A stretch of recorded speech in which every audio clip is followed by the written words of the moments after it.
উপজেলা এবং প্রত্যেক ইউনিয়নের একটা মিটিং করছিলাম। আমার কিছু নির্দেশনা আছে আগামী 15 তারিখের ভিতরে আমরা প্রত্যেকটা ইউনিয়ন প্রত্যেকটা 9টা ওয়ার্ড প্রত্যেকটা ইউনিয়ন 9টা ওয়ার্ড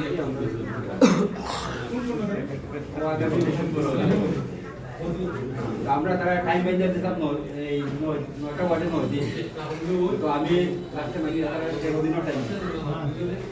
তার সঙ্গে যখন এই 13 দিনের ভিতরে আমরা কীভাবে প্রত্যেকটা ওয়ার্ড পুজো করা যায় মিটিং করা যায় আপনার সঙ্গে আর দেখালো আমরা বিএনপির কমিটি নাই,